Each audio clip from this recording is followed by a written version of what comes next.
Na wasalimu kwa jina la Yesu Kristo wa Nazareth.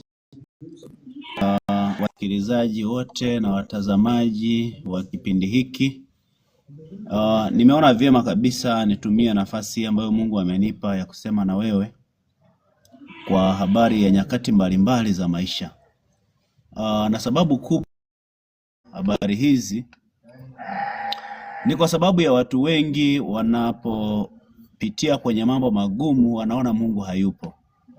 Kwa hiyo mambo magumu yamekuwa ni kisingizio cha watu wengi kwa kuto kumtumikia Mungu. Watu wengi sana ukikutana naye atakwambia mimi siwezi kumtumikia Mungu kwa sababu ya 1, 2, 3. Lakini nataka nikuambie kwamba Biblia ina majibu ya kila hali anayopitia mwanadamu. Katika nyakati ngumu kuna majibu na katika nyakati nzuri kuna majibu. Kwa muda huu nataka niseme na wewe mistari michache ya Biblia ya kukusaidia unapopitia wakati mgumu. Nataka niseme na wewe mistari michache ya Biblia ya kukusaidia unapopitia katika nyakati ngumu. Unapopitia katika nyakati ngumu, usimame na mistari gani? Iko mingi sana na hatuwezi kuimaliza, lakini wacha niseme na wewe kwamba hakuna hali ambayo unapitia leo ambayo ni ngumu ya kumtisha Mungu. Hakuna jaribu ambalo unapitia leo ambalo ni jaribu gumu ama jaribu jipya kabisa katika dunia hii. Kila hali unayopitia Mungu anaijua, na kila hali unayopitia wewe sio wa kwanza. Hiyo hali ujue kabisa kwamba kuna watu walishapitia na Mungu anaijua. Kwa hiyo hakuna nyakati ngumu ambazo unaweza kusema kwamba ni ngumu mbele za Mungu. Nitasoma na wewe mistari michache. Nimesema mistari hii itakusaidia unapopita katika nyakati ngumu. Mistari hii itakusaidia unapopita katika nyakati ngumu kwenye maisha yako. Tukianza na kitabu cha Mithali 3. Mithali 3, kitabu cha Mithali 3 ule mstari wa 5 na wa 6, neno la Mungu linasema hivi. Mithali 3 mstari wa 5 na wa 6, neno la Mungu linasema hivi: mtumaini Bwana kwa moyo wako wote, wala usizitegemee akili zako mwenyewe. Mtumaini Bwana kwa akili zako. Umtegemee Bwana, umtumaini Bwana kwa moyo wako wote, wala usizitegemee akili zako mwenyewe. Mstari huu unasema hivyo. Mstari wa 6 unasema katika njia zako zote mkiri yeye, naye atanyosha mapito yako. Naye atayanyosha mapito yako. Bwana Yesu apewe sifa. Mistari hii ina maana gani? Kwanza, moyo wako wote unakupasa umtumaini Bwana. Moyo. Watu wengi sana ambao wanatendwa vibaya, utasikia ameniumiza sana, amenitendea ubaya. Ama ni watu kwenye mahusiano, anasema ameniumiza sana moyo wangu, nilimpa moyo wote. Nilimpa moyo wote huyu mtu, yani ameniumiza sana moyo wangu. Kosa sio la huyo mtu, kosa ni la kwako kwa sababu ulimpa moyo, wakati ambao Biblia haijasema kwamba umpe moyo. Amen. Biblia imeagiza hivi, enyi wake watiini waume zenu, na kwa wanaume imesema enyi waume wapendeni wake zenu. Haijasema wapeni mioyo. Haleluya.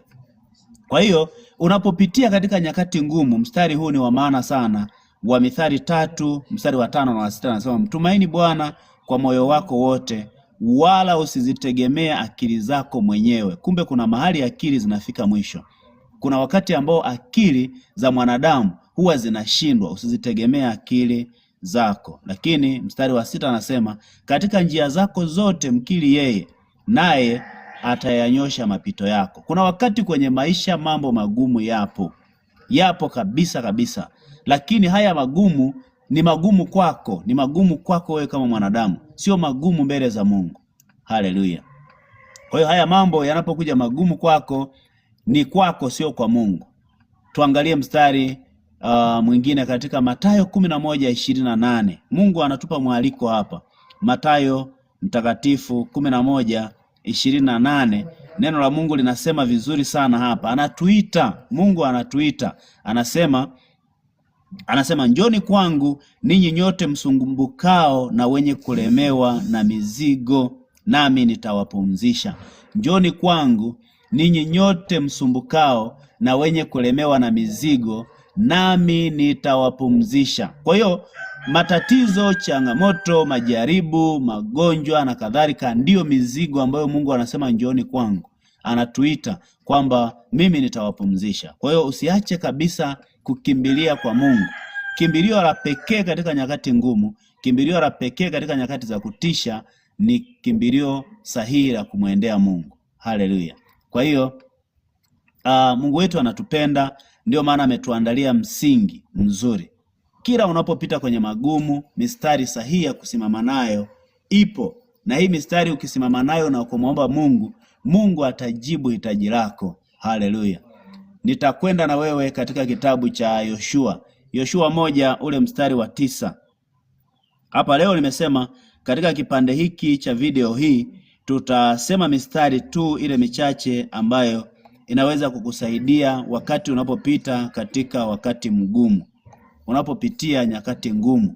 Kitabu cha Yoshua 1 mstari wa 9 anasema, je, si mimi niliyekuamuru? Je, si mimi niliyekuamuru? Uwe hodari na moyo wa ushujaa, usiogope wala usifadhaike, kwa kuwa Bwana Mungu wako yu pamoja nawe kila uendako. Narudia. Yoshua 1 mstari wa 9 anasema, je, si mimi niliyekuamuru? Amekuamuru nini? Anasema uwe hodari na moyo wa ushujaa.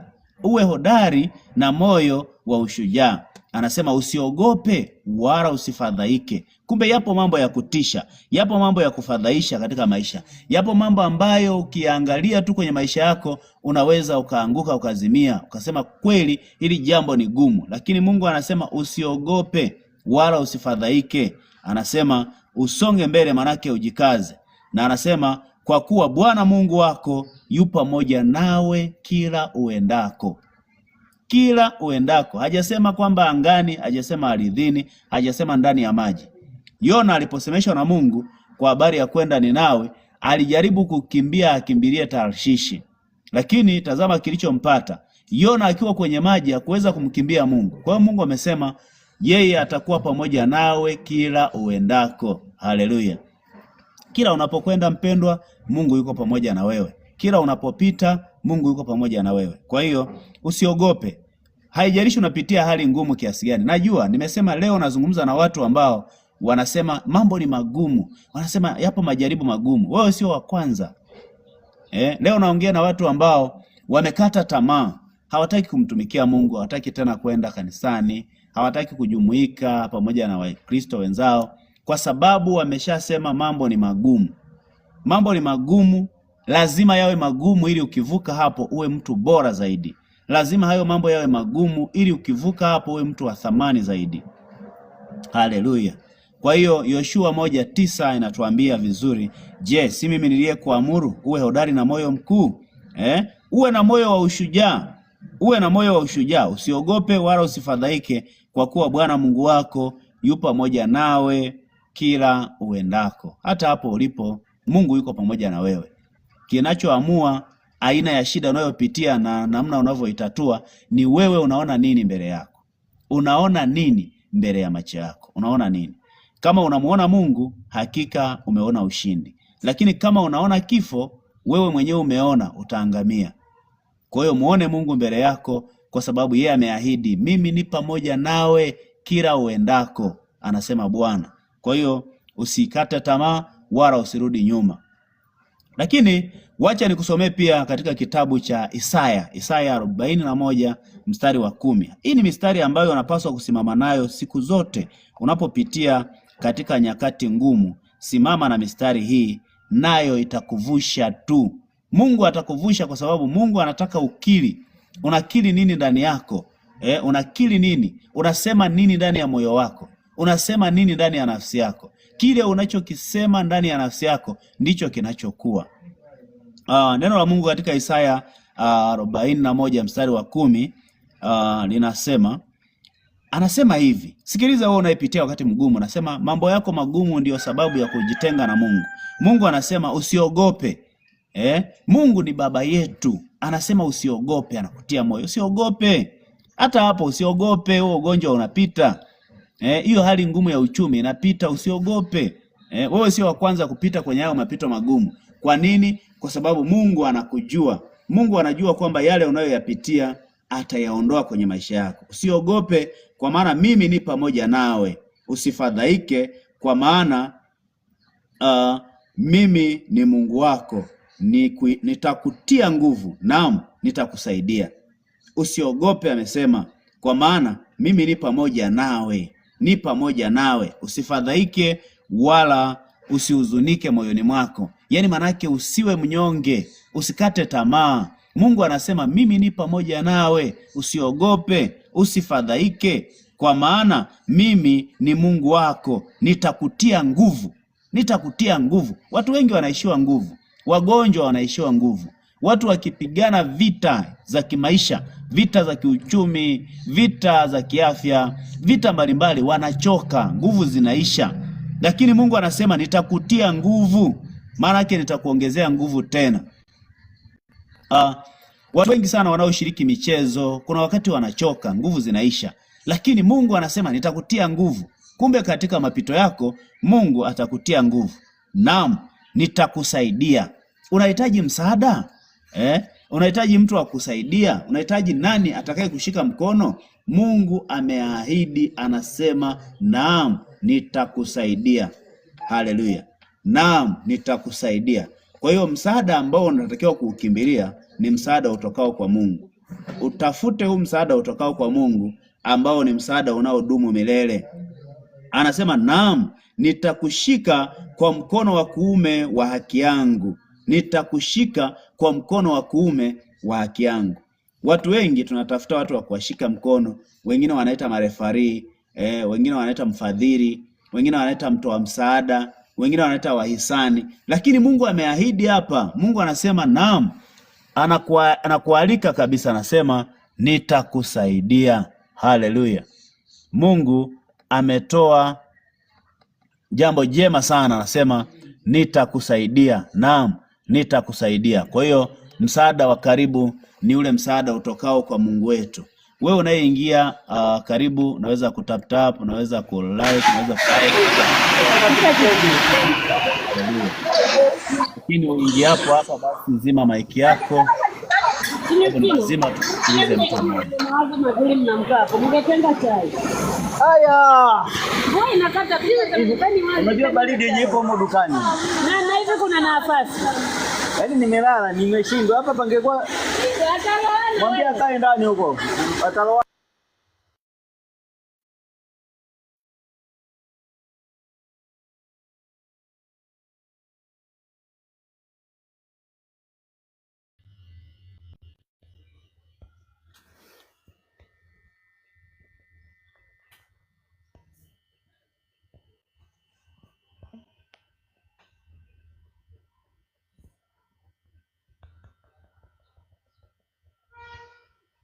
kwamba unapita katika wakati mgumu, lakini huo wakati mgumu sio kwamba Mungu hajui. Mungu anajua kabisa kwamba unapita wakati gani, lakini kinachotakiwa ni wewe unakiri nini. Kwa mfano mtu ukisema ugonjwa huu bwana sitapona, ugonjwa nitakufa, wala hatuwezi kushangaa ukifa, kwa sababu umeshakiri mwenyewe. Na kwa wale wapiganaji, ukienda vitani ukisema hakika hii vita hatutashinda, nakwambia hiyo vita hutashinda. Kwa nini? Kwa sababu wewe mwenyewe umeshakiri kwamba vita hii hatutashinda. Kwa hiyo wanaoshinda ni wale ambao ndani yao wanakiri ushindi. Haleluya. Mtu yeyote anayekiri ushindi, huyo ni lazima kwenye maisha yake atashinda. Anayekiri ushindi kwenye maisha yake lazima atashinda. Nilikuwa nakusomea mstari huu katika kitabu cha Isaya 41 mstari wa 10 ambao unasema usiogope, kwa maana mimi ni pamoja nawe. Usifadhaike, kwa maana mimi ni Mungu wako. Nitakutia nguvu, naam, nitakusaidia. Naam, nitakushika kwa mkono wa kuume wa haki yangu. Sitafute tena watu wa kukushika mkono, kwa sababu wanadamu wanaweza kukushika mkono kwa muda tu na baadaye wakakuacha. Lakini kwa sababu hii tu kwamba tunajua Mungu akimshika mkono mtu, Mungu hamwachi mtu wake. Mungu akikushika mkono atakuwa na wewe siku zote. Kwa hiyo mtegemee Mungu, ameahidi mambo mazuri kwa ajili yako. Haleluya. Lakini pia Isaya 53, kitabu cha nabii Isaya 53 mstari wa 5 kuna jambo zuri pale ambalo ni mstari mzuri sana wa kusimama nao unapokuwa katika nyakati ngumu. 53 mstari wa 5 anasema bali alijeruhiwa kwa makosa yetu, alichubuliwa kwa maovu yetu, adhabu ya amani yetu ilikuwa juu yake, na kwa kupigwa kwake sisi tumepona. Haleluya! Kwa hiyo manake unapitia magumu leo, lakini yupo aliyelipa gharama. Yupo, naye ni Yesu Kristo. Amelipa gharama kwa ajili yako, amelipa gharama kubwa sana, na anasema kwa kupigwa kwake sisi tumepona. Kwa sababu ya vile vipigo, kwa sababu ya yale mateso na ile huzuni ambayo Yesu Kristo alikubali kuibeba kwa ajili yetu, sisi tumepona. Haleluya! Basi nitakwenda na wewe pia katika Zaburi ya 66 mstari wa 19 na 20. Zaburi ya 66 mstari wa 19 na ule wa 20. Ni mistari ya mwisho kabisa ya hiyo Zaburi ya 66. Ni mistari mizuri pia sana ya kusimama nayo katika nyakati za mapito ama nyakati ngumu. Anasema, hakika Mungu ameisikiliza sauti ya maombi yangu. Hakika Mungu amesikia, na anasema ameisikiliza sauti ya maombi yangu. Mstari wa 20 anasema, na ahimidiwe Mungu asiyekataa maombi yangu wala kuniondolea fadhili zake. Na ahimidiwe Mungu asiyekataa maombi yangu. Kumbe Mungu hakatai maombi. Haleluya! Mungu hakatai maombi. Mungu hakatai, tukimuomba hakatai. Kwa hiyo kinachotakiwa ni wewe sasa uchukue hatua ya kumuomba Mungu. Usimame na Mungu. Karibu sana wewe ambaye unaendelea kucomment, unaendelea kulike. Karibu sana. Ujisikie amani kabisa, kwa sababu hapa ni mahali ambapo tunajifunza habari njema za ufalme wa Mungu. Tunajifunza habari njema za ufalme wa Mungu. Haleluya. Basi utaona habari hizi njema katika Zaburi hii ya 66 mstari ule wa 19 na 20. Neno la Mungu limesema habari njema sana pale kwamba hakika Mungu amesikia, anasema amesikia vizuri. Anasema ameisikiliza sauti ya maombi yangu, na ahimidiwe Mungu asiyekataa maombi yangu wala kuniondolea fadhili zake. Kwa hiyo Mungu anatupa neema hii ya kusikia maombi yetu. Unapita katika wakati mgumu, simama na hii mistari, itakusaidia sana. Yeremia 30 mstari wa 17. Ninaenda kwa haraka angalau nikupatie mistari mingi kidogo, halafu baada ya hapo tutaendelea wakati mwingine kadiri Mungu anavyotupa nafasi. Yeremia 30 ule mstari wa 17. Yeremia 30 mstari wa 17 ni mstari mzuri wa kusimama nao wakati wa mapito yako au wakati wa magumu. Yeremia 30 ule mstari wa 17 anasema, maana nitakurudishia afya. Haleluya. Haleluya, ni jambo jema sana. Anasema maana nitakurudishia afya. Ukipanda hewani hakisha unazima maiki yako, kwa sababu tunapaswa kusikiliza kwa mnenaji mmoja, ili baadaye kama nitakupa nafasi basi utarequest. Tuma message hapo kama unataka kuchangia ujumbe huu wa habari ya mistari ya mtu ya kumsaidia mtu wakati wa magumu. Mistari ambayo mtu anapaswa kusimama nayo katika nyakati ngumu. Haleluya. Hapa ni mistari ambayo mtu anapaswa kusimama nayo katika nyakati ngumu. Hataki kusikia mtu amekata tamaa. Hataki kusikia mtu anahuzunika, kwa sababu Mungu wetu ameshatuonyesha njia. Amen. Sasa inawezekana wewe unapitia katika majaribu magumu, katika nyakati ngumu za kiafya. Liko neno zuri hapa katika Yeremia 30 ule mstari wa 17. Yeremia 30:17, neno la Mungu linasema hivi, maana nitakurudishia afya, nami nitakuponya jeraha zako. Maana nitakurudishia afya, nami nitakuponya jeraha zako. Ni Mungu anakutangazia, anasema, asema Bwana. Anasema maana nitakurudishia afya, nami nitakuponya jeraha zako, asema Bwana. Kwa sababu wamekuita mwenye kutupwa, wakisema, ni Sayuni ambao hapana mtu autakaye. Watu wanaweza kukataa, watu wanaweza kuona kwamba hufai, watu wanaweza wakatamani kujitenga na wewe, wakasema huyu hafai kabisa, ameumwa mwaka mzima, ameumwa miezi 6, tumechoka kumuuguza, tumechoka, huu ugonjwa ni wa kwake, na wengine wanakiri, anasema huu ni ugonjwa wangu. Nataka niseme na wewe leo kwamba huo sio ugonjwa wako, wala upaswi kukata tamaa. Anasema nitakurudishia afya. Je, umepoteza ni nyumba? Yeremia 30:18 anakupa jibu zuri, anasema Bwana asema hivi, nitakurudishia tena hema yako, nitakurudishia tena hema yako. Inawezekana wengine kwa sababu ya madeni wameuziwa mpaka nyumba imeuzwa na mazingira yako yamekuwa magumu, mapito yamekuwa magumu, lakini ni wapi utakapoweza kupata msaada?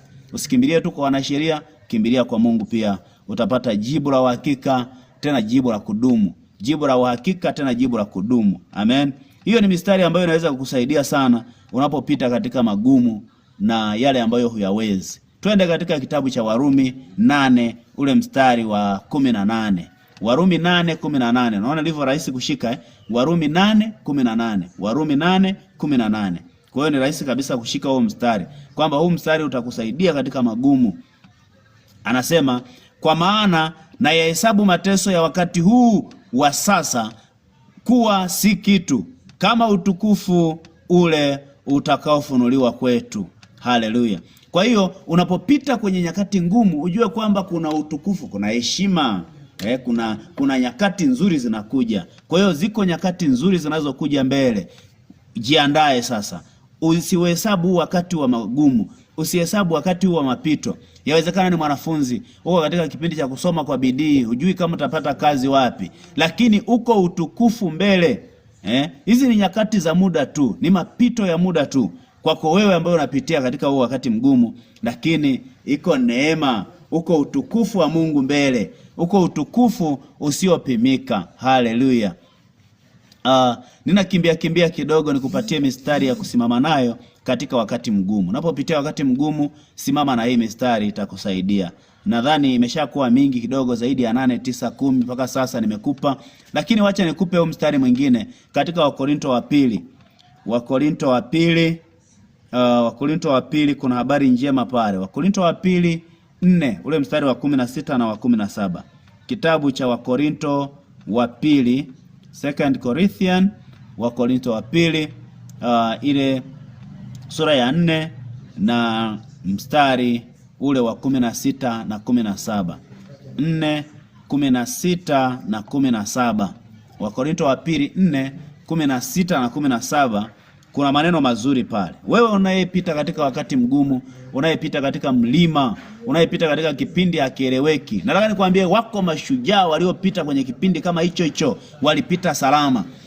Wewe sio wa kwanza kuipitia hiyo hali unayoipitia. Wala usikate tamaa, wala asiwepo mtu wa kukurudisha nyuma, asiwepo mtu wa kukuvunja moyo. Simama tu na Mungu, simama na Kristo. Uwe tayari kutangaza mema ya Mungu hata katikati ya njaa.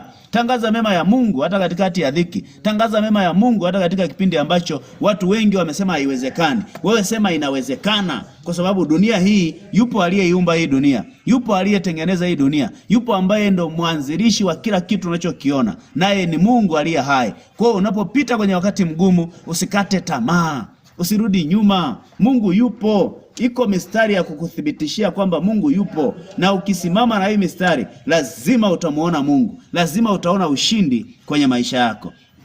Neno la Mungu katika Wakorinto wa pili 4:16, neno la Mungu linasema hivi: kwa hiyo hatulegei mpendwa, haturudi nyuma. Hata kama uliona shida jana, umeona shida leo, usilegee, usirudi nyuma. Kwa hiyo hatulegei, bali ijapokuwa utu wetu wa nje unachakaa, lakini utu wetu wa ndani unafanywa upya siku kwa siku. Hata kama utu wetu wa nje unachakaa, lakini utu wetu wa ndani unafanywa upya siku kwa siku. Yawezekana yapo mambo ambayo watu wakikuangalia wanasema huyu haendi popote, huyu hafiki popote, huyu lazima aanguke. Waambie tu ni wakati. Itakuja nyakati ambazo watamtukuza Mungu wako, watamsifu Mungu wako, watashangilia, watasema hakika huyu anaye Mungu. Hakika Mungu wa mtu huyu ni Mungu muweza. Haleluya. Haleluya, haleluya. Haleluya, haleluya. Kwa hiyo ni mstari mzuri sana, unasema kwa hiyo hatulegei, bali ijapokuwa utu wetu wa nje unachakaa, lakini utu wetu wa ndani unafanywa upya siku kwa siku. Utu wetu wa ndani unafanywa upya siku kwa siku. Kinachoua mtu ni nafsi ndani ikikata tamaa. Ni ule unyonge na udhaifu ukiingia ndani. Mtu akisema hakika nimekata tamaa, hakika hapa sijui kama nitavuka, huyo mtu uwe na uhakika kabisa kwamba huyu mtu hataweza kubaki salama. Lakini mtu pekee ambaye anabaki salama ni yule mtu anayesema katika hili nitapita, yupo Mungu ambaye yuko pamoja na mimi. Mstari wa 17 anasema, maana dhiki yetu ni nyepesi, dhiki yetu nyepesi sana. Je, ni njaa? Biblia anasema nini kitatutenga na upendo wa Mungu? Ni kitu gani kitakachokutenga na upendo wa Mungu? Je, ni njaa? Je, ni kiu? Je, ni mavazi? Je, ni nini cha kukutenga na upendo wa Mungu? Hakuna chochote kinachotakiwa kikutenga na upendo wa Mungu. Anasema maana dhiki yetu ni nyepesi, dhiki yetu nyepesi sana. Dhiki yetu nyepesi ya njaa, nyepesi sana. Dhiki ya fedha, nyepesi sana. Dhiki ya madeni, nyepesi sana hiyo. Wala hata usiogope hiyo, inapita hiyo. Ni hali gani ambayo unapitia unaona kwamba ni ngumu mbele za Mungu? Hakuna hali ngumu mbele za Mungu. Hakuna la kumshinda Kristo. Anasema dhiki yetu ni nyepesi. Mstari wa 17 anasema dhiki yetu ni nyepesi. Anasema iliyo ya muda tu na ni ya kitambo, ni ya kitambo tu. Hiyo dhiki tulionayo ni ya kitambo tu. Hali unazoziona hizo, mapito unayopitia ni ya kitambo tu, ni ya muda mfupi, ni ya muda mchache sana. Yatufanyia utukufu wa milele uzidi kuwa mwingi sana. Hizi hali watazopitia watu sasa hivi, usimdharau mtu kwa sababu anapita kwenye nyakati ngumu. Nataka nikwambie hizo nyakati ngumu zinamfanya huyo mtu kuwa imara sana. Ndugu yangu, zima mic, ona yeye endelea kupanda, zima mic. Ukiungana nasi basi zima mic ili na wengine pia waweze kusikiliza. Haleluya. Nasema hivi, kwenye maisha, mchungaji mmoja aliwahi kusema, kwenye maisha kinachotangulia ni aibu, inatangulia dharau. Inatangulia dharau. Mara nyingi sana kwenye maisha inatangulia dharau. Wako watu ambao watakudharau leo, huo ni mtaji. Ukiona umedharaulika leo, huo ni mtaji. Kaza mwendo. Zuraya, karibu sana wote ambao mnaingia, lakini hakikisha kwamba unazima mic. Hakikisha kwamba unazima mic yako. Ukiomba kupewa nafasi, tuma ujumbe, tuma message hapo. Kama naomba kuzungumza, nitakupa nafasi mwishoni. Hii ni mistari ambayo inakupa kushinda katika nyakati ngumu.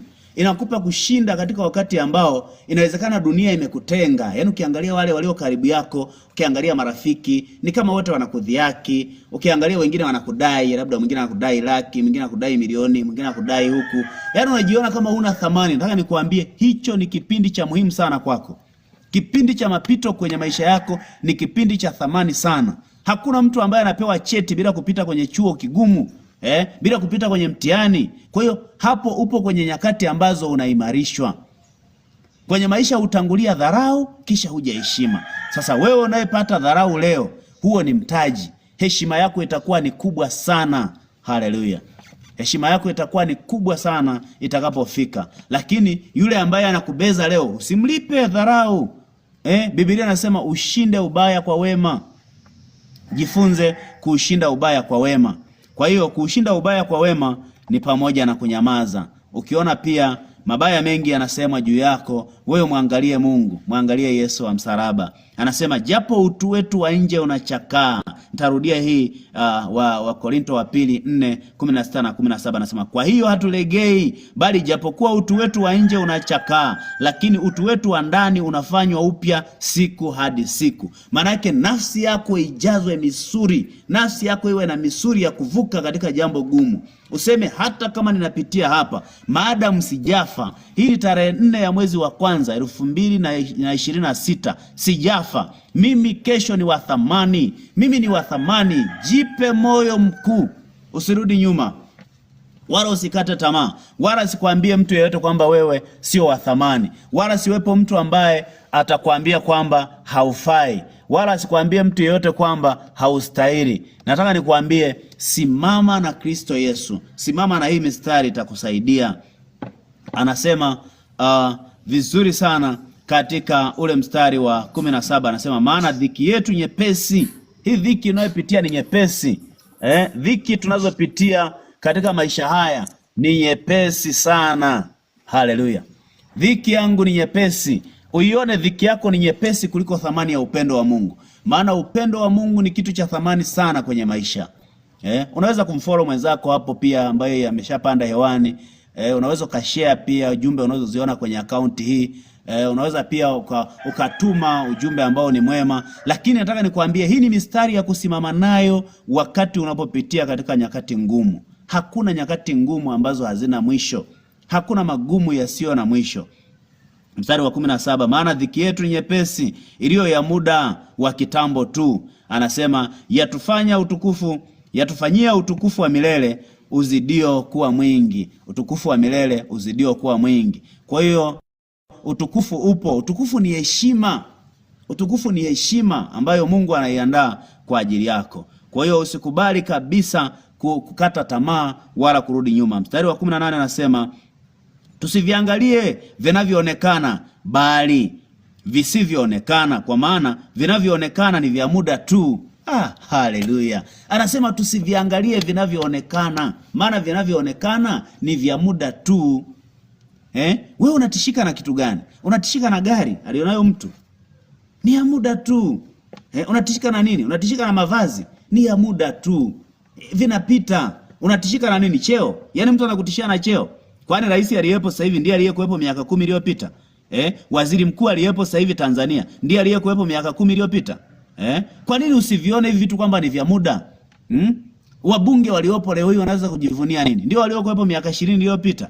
Hapana. Kwa hiyo usitishike na vitu vinavyoonekana. Biblia inasema tusiviangalie vinavyoonekana bali visivyoonekana, maana vinavyoonekana ni vya muda tu, bali visivyoonekana ni vya milele. Thamani yako ndani, ile ambayo haionekani, ni ya milele, ni ya kitambo kirefu. Ukiipandisha thamani yako ndani, ukawa na imani njema, ukawa na nidhamu ndani yako, ukawa ukimtazama Mungu, unamtegemea Mungu, hiyo ni ya thamani sana.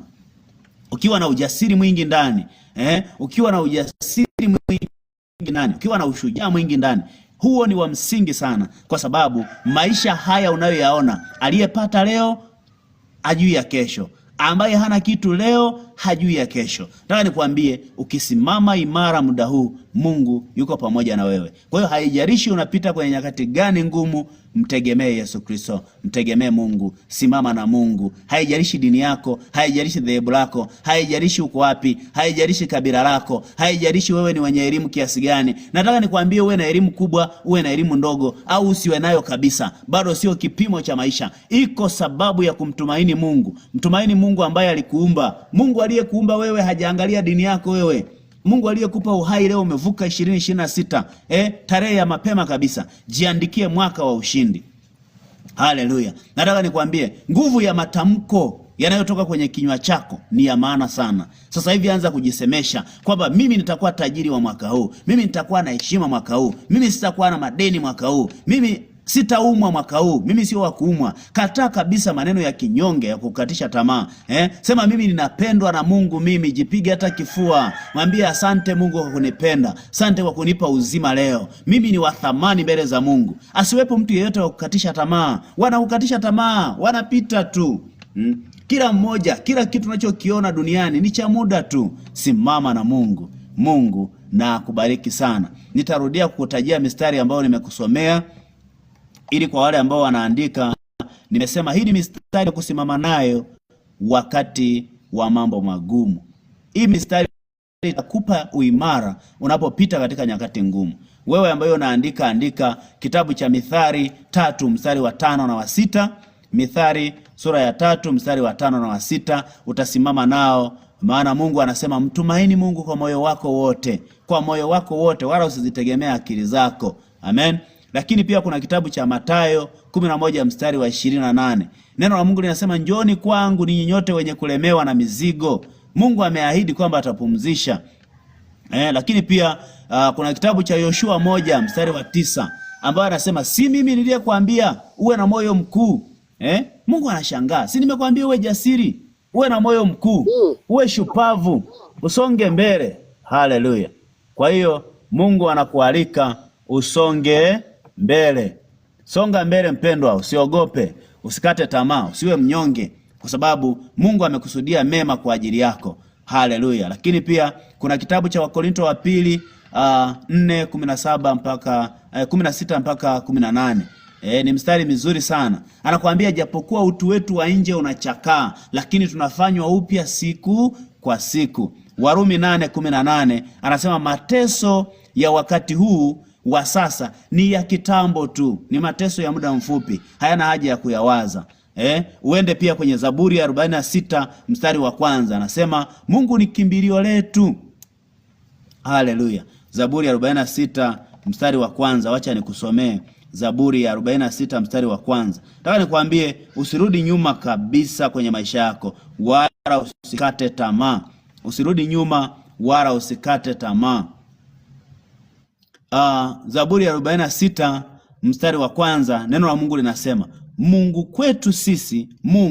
kwetu sisi ni kimbilio na nguvu, msaada utakaoonekana tele wakati wa mateso. Mungu kwetu sisi ni kimbilio na nguvu, ni msaada utakaoonekana tele wakati wa mateso, msaada utakaoonekana mwingi wakati wa mateso. Kwa hiyo hata kama unapita kwenye wakati mgumu, sema Mungu kwangu mimi ni kimbilio na nguvu, ni msaada unaoonekana tele wakati wa mateso. Hiyo ni Zaburi ya 46 mstari wa kwanza. Lakini usisahau Isaya 41 mstari wa 10, anasema usiogope, maana mimi ni Mungu wako, mimi nitakuwa pamoja nawe, naam, nitakutia nguvu, nitakushika kwa mkono wangu wa kuume, nitakusaidia. Mungu ameahidi mambo mazuri. Lakini pia nenda na mimi pia Zaburi ya 147 mstari wa 3, ambao unasema Mungu huwaponya jeraha zao. Umejeruhiwa, umeumizwa, umesononeshwa, Mungu anakuponya hizo jeraha zako. Haleluya. Lakini Isaya 53 mstari wa 5, utakufaa sana katika nyakati ngumu. Lakini pia Zaburi ya 66